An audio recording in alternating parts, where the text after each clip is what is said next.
Hello everyone, कैसे हैं आप सभी। मैं अच्छी हूँ, आई होप आप सब भी अच्छे होंगे। आज का जो वीडियो है हमारा वो बहुत ही इम्पोर्टेंट है और ख़ासकर वो लेडीज़ के लिए है, क्योंकि मैं लेडीज़ से ही ज़्यादा मिलती हूँ और ऐसा सुनने में मुझे जब आता है तो बड़ा दुख होता है और मैं उन्हें समझाती भी ज़रूर हूँ। और उसी टॉपिक को लेके आज मैं मेनली आपके लिए वीडियो लेके आई हूँ।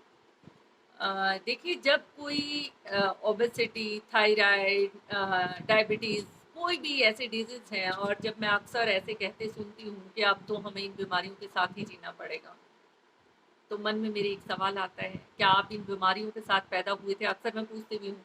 अगर नहीं, तो अगर आपने बैड लाइफ़स्टाइल से, अगर आपने कुछ गलत हैबिट से अपने शरीर में बीमारियों को लिया है, तो आप उन्हें क्योर भी कर सकते हैं। उन लाइफ़स्टाइल को ठीक करके, उन प्रॉब्लम्स को ठीक करके, उन हैबिट्स को ठीक करके, आप क्यों नहीं हेल्दी हो सकते हैं? ज़रूरत है आपके थोड़े से एफर्ट। तो आपने एफर्ट कहाँ से स्टार्ट करने हैं, आज हम पहले उस टॉपिक पे बात करेंगे। सबसे पहले हम बात करते हैं नींद पे, जो बहुत ही कॉमन आज हो गया है, जिसे जिसे देखो बच्चे भी आजकल कहते हैं 12 बजे से पहले नींद नहीं आती है, 1 बजे से पहले नींद नहीं आती है। तो मुझे समझ नहीं आता है जब कोई ये कहता है कि ये हो ही नहीं सकता, तो मैं कहती हूँ कि अगर आप एफर्ट्स करते हैं तो ऐसा कौन सा काम ज़िंदगी में है जो नहीं हो सकता? अगर आप सोच लेते हैं, आप मेंटली उसके लिए प्रिपेयर हो जाते हैं, तो ऐसा काम कौन सा है ज़िंदगी में जो नहीं हो सकता? अपनी हैबिट्स को धीरे-धीरे चेंज कीजिए। 1 मिनट में तो कोई चीज़ चेंज नहीं होगी, अपनी हैबिट्स को आप धीरे-धीरे चेंज करेंगे। आपका जो रात का 10 बजे से सुबह 2 बजे तक का स्लीपिंग टाइम है, वो क्वालिटी टाइम है। अगर आप उसे मिस करते हैं, तो आप बहुत कुछ मिस कर जाते हैं। यू नो गाइस कि हमारा जो रात का टाइम है, वो हीलिंग टाइम होता है और आप रात में नहीं सोते हैं तो बॉडी का हीलिंग नहीं हो पाता है और हम कोई भी प्रॉब्लम को क्योर नहीं कर सकते हैं, हम एनर्जेटिक नहीं रह सकते हैं। और हम रोज़ाना अपने स्लीपिंग टाइम को इग्नोर करते हैं तो हमारे स्लीपिंग हार्मोन जो हैं वो इम्बैलेंस हो जाते हैं और हमारा नींद का सारा कुछ गड़बड़ हो जाता है। कई लोग करते क्या हैं, रात को 1-1 2-2 बजे तक नहीं सोते हैं और सुबह 9-9 10-10 बजे तक सोते हैं। तो देखिए, आप बीमारियों को खुद अपने शरीर में ला रहे हैं, इसमें किसी का दोष नहीं है, ना परमात्मा का, ना किसी और का। अगर आप नेचर के साथ नहीं चलेंगे तो डेफिनेटली आप बीमार होंगे, इसमें कोई डाउट नहीं है। तो आप नेचर के साथ चलिए। Early to bed and early to rise, ये जो है बिल्कुल 100% ट्रू है कि अगर आप हेल्दी रहना चाहते हैं तो आपको 10 साढ़े 10 बजे रात को मैक्सिमम सो जाना चाहिए। अगर किसी का ड्यूटी है, कोई इमरजेंसी है, कोई मजबूरी है, तो एक अलग बात होती है। दूसरा, आपको क्वालिटी स्लीप के लिए क्या करना है।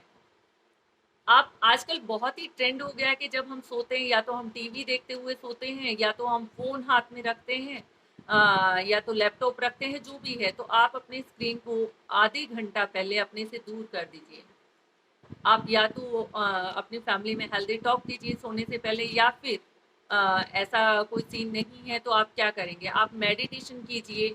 किसी भी चीज़ पे, कोई भी नेचुरल चीज़ पे, लाइक रिवर है, झरना है, आपका कोई भी नेचर से रिलेटेड है, आपने किसी भी अच्छे बगीचे में कभी बहुत सुंदर सुंदर जो फूल देखे हैं, ऐसा फील कीजिए कि आप उनके साथ हैं, आप उसकी खुशबू को अनुभव कर रहे हैं। किसी भी नेचुरल चीज़ के आप ऐसा फील करते हुए उसके साथ बिल्कुल ऐसे आनंद में हो जाए जैसे आप पूरी तरह से उसके साथ इस टाइम है।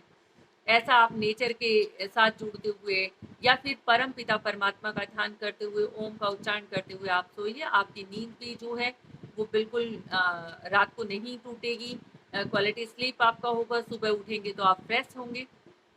तो ये बात हुई नींद के बारे में। अगर हम रोज रोज इसे इग्नोर करेंगे तो हम कभी भी हेल्दी नहीं रह पाएंगे। ये बिल्कुल फैक्ट है आपका कि आपको अर्ली सोने की, अगर हेल्दी रहना है तो आदत बनानी पड़ेगी और आपको अर्ली उठना भी पड़ेगा। आप पक्षियों से सीखिए। सारे पक्षी जो हैं शेप्ड होते हैं। आपने देखा है किसी पक्षी को कभी बहुत ज्यादा पेट लटका है या कुछ ऐसा है?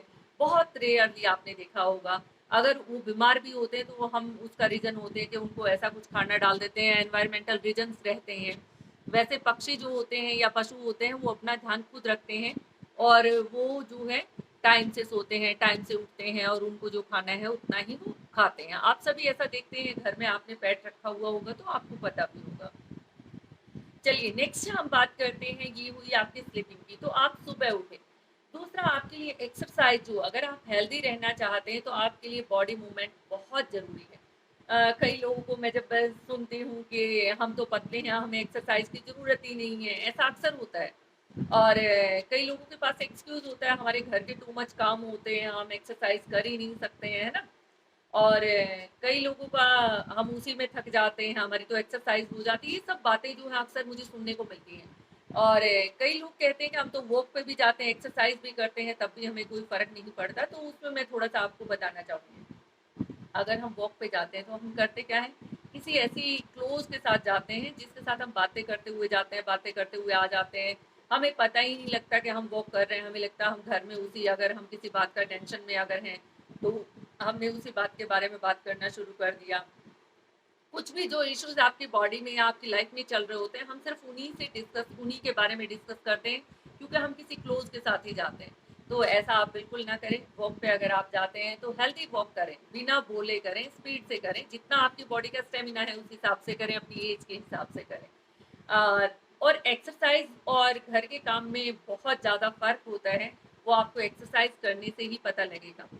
तो बॉडी का मूवमेंट जो है वो बहुत ज़रूरी है, प्राणायाम आपके लिए बहुत ज़रूरी है, ब्रीदिंग एक्सरसाइज। और उसको कैसे करना है, उसको पूरा ध्यान लगा के करना है, 100% उसके साथ रह के करना है। अगर आपका ध्यान भी इधर उधर होता है, आप कुछ सोच रहे होते हैं, कुछ कर रहे होते हैं, तब भी आपको पूरे बेनिफिट्स नहीं मिलते हैं। अगर आप कर रहे हैं, आपको फ़ायदा नहीं मिल रहा है, तो एक बार एक्सपर्ट से ज़रूर कंसल्ट करें कि आप कैसे कर रहे हैं, क्या कर रहे हैं। ऐसा हो ही नहीं सकता है कि अगर आप प्राणायाम कर रहे हैं, अगर आप एक्सरसाइज कर रहे हैं, तो आपको पूरा बेनिफिट ना मिले। अगर नहीं मिल रहा है तो उसका कोई रीज़न तो ज़रूर है, तो उसे फाइंड आउट ज़रूर करें। नेक्स्ट हम आ जाते हैं फूड पे। तो आप सभी को पता है कि हेल्दी रहने के लिए फूड जो है बहुत ज़रूरी है। जैसा अन्न वैसा मन, ये भी आपने सुना है। और अन्न से ही हमारा जो मन और तन दोनों बनते हैं। तो आपको हेल्दी क्या है ये तो सभी को पता है कि जंक नहीं खाना है, ये नहीं खाना है, ऑयल नहीं खाना है, फ्राइड नहीं खाना है। लेकिन जो हेल्दी फूड है उसे कैसे खाना है और किस टाइम में खाना है, ये भी बहुत इम्पोर्टेंट है। हेल्दी फूड तो आपको पता है कि ये हेल्दी है, लेकिन आप क्या उसे पूरे भावना के साथ, श्रद्धा के साथ, प्यार के साथ एक प्रसाद की तरह खा रहे हैं? क्या आप उसे चबा रहे हैं? एक एक बाइट को अगर हम 30 और 32 टाइम्स चबाते हैं, तभी वो पूरी तरह से लिक्विड होकर हमारे अंदर जाता है, और उसी से हमारा रस, रक्त, मांस, मेद, मज्जा एंड ऑल जो भी हमारी धातुएं हैं, सप्त धातुएं, वो सभी पोस्ट होती हैं, सभी बनती हैं। तो आप खाने को पूरा आनंद के साथ खाएं, चबा चबा के खाएं, परमात्मा का प्रसाद समझ के खाएं। क्योंकि मैं अक्सर जिनको भी कॉन्स्टिपेशन रहता है, जिनको भी पेट का प्रॉब्लम रहता है, पूछती हूँ कि खाना किस तरह खाते हैं, कि जी बहुत स्पीड में खाते हैं, तो तब भी आप हेल्दी नहीं रह पाएंगे। इन प्रॉब्लम्स को आप छोटी छोटी बातों का ध्यान करके आप पूरी तरह से क्योर कर सकते हैं, इसमें मुझे कोई डाउट नहीं है। इसके लिए आपको कुछ एक्सेस करने की ज़रूरत नहीं है। आपको सिर्फ और सिर्फ बाइट को अच्छे से चबाना है, प्रेम से खाना है, आनंद से खाना है, परम पिता परमात्मा का धन्यवाद करते हुए अपने खाने को खाना है। तो आप ऐसे आनंद से खाएंगे तो आपका खाना जो है आपकी बॉडी को जो भी उसकी रिक्वायरमेंट है वो सभी देने वाले हैं। और खाना तो आप लोगों को पता ही है कि कैसा खाना है। अब बात करते हैं नेक्स्ट, कि खाने की टाइमिंग क्या हो। खाने की टाइमिंग क्या हो। अब देखिए अक्सर मैं सुनती हूँ कि मैम हमारा वेट कम नहीं हो रहा है, हम तो ब्रेकफास्ट भी नहीं करते हैं, हम दिन भर में एक रोटी खाते हैं, हम दिन भर में दो रोटी खाते हैं। तो बड़ी हैरानी होती है मुझे ये देख के कि रात भर के आप भूखे होते हैं और आप 12-12 बजे तक कुछ नहीं खाते हैं, ऊपर से आप बोलते हैं कि एक चाय का कप और बिस्किट ले लिया था। टू मच बैड हैबिट है ये। अगर आप ऐसा करते हैं, देखिए ब्रेकफास्ट को आप कभी स्किप ना करें। जब आप सो के उठते हैं तो लगभग 4 घंटे बाद आपका ब्रेकफास्ट हो जाना चाहिए। ब्रेकफास्ट आपका हेल्दी होना चाहिए, लंच आपका हेल्दी होना चाहिए, डिनर जो है वो थोड़ा लाइट आप ले सकते हैं। और अपनी उम्र के हिसाब से, अपने प्रॉब्लम्स के हिसाब से बहुत सी चीज़ें होती हैं जो डिपेंड करती हैं कि आपने खाना क्या है उस पर। लेकिन कॉमन बातें मैं आपसे शेयर कर रही हूँ। तो आपका जो ब्रेकफास्ट है वो उठने के 4 घंटे तक हो जाना चाहिए। लंच आपका 12:30 से 1 के बीच में हो जाना चाहिए। खाना चबा चबा के खाना है, ये मुझे बार बार रिपीट नहीं करना पड़े।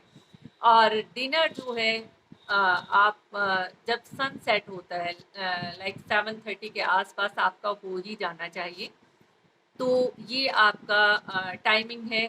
मील छोटा लें, चबा चबा के लें, ओवर ईटिंग ना करें, सारा दिन मंचिंग ना करें। 2-2 घंटे के गैप में आप अगर फ्रूट्स लेते हैं, ब्रेकफास्ट किया उसके 2 घंटे बाद आपको फ्रूट ले सकते हैं।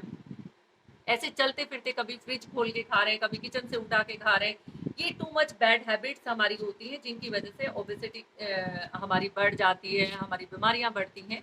तो अब आप जब खाते हैं तो आराम से बैठ के आनंद से खाएं। जब आप चबा के खाएंगे तो आप बहुत ज़्यादा खा भी नहीं पाएंगे और आपको आनंद भी आएगा और आप हेल्दी भी रहेंगे।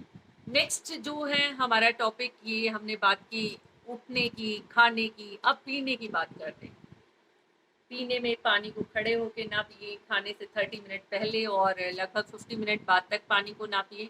जब भी आप पानी पीते हैं तो घूट घूट करके पानी पिए, बिल्कुल आराम से, बिल्कुल बैठ के। आपने खड़े होके तो पानी कभी पीना ही नहीं है, पानी को बैठ के पिए, बिल्कुल आराम से घूट घूट करके पानी को आप पिए।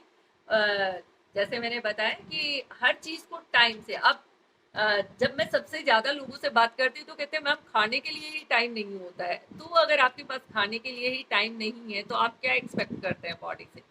नथिंग। अगर आप खाएंगे अच्छे से नहीं तो आपको मिलेगा क्या, खाने से बनेगा क्या? ना तो वेस्टेज सही ढंग से हो पाएगा, ना ही उसका जो बॉडी को आपके मिनरल्स, वाइटामिन जो भी चाहिए वो कुछ भी आप नहीं दे पाएंगे और ये हमारी बीमारियों का कारण बन जाएगा धीरे धीरे करके। तो इसलिए खाने की आदत को आप बदलिए, आनंद के साथ खाने की आदत को डालिए। और दूसरा हमारा जो है पानी का हम बात कर रहे थे, तो पानी को कैसे पीना है ये मैंने आपको बताया। और जैसे गर्मियाँ हैं 3 to 4 लीटर्स आप पानी पीजिए। डिहाइड्रेशन जब बॉडी में होता है तो आपको क्रेविंग्स भी होती है, मीठा खाने का भी लगता है।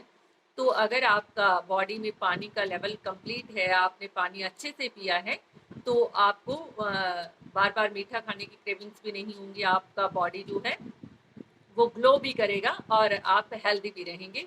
पानी से आपको बहुत ज़्यादा मतलब खाने का भी नहीं रहेगा कि आपने ऐसा खाना है, ये खाना है, वो खाना है। बार बार आपका ऐसा मंचिंग करने का मन नहीं करेगा। तो 3 to 4 लीटर्स पानी आपने पीना है। सुबह उठ के खाली पेट आपने गुनगुने पानी पीना है। और उसके बाद दिन भर में water intake after 4 and 5 PM आप थोड़ा कम कर दें। उससे पहले पूरा जो है अपना पानी पीने की कोशिश करें ताकि आपको रात को ना उठना पड़े।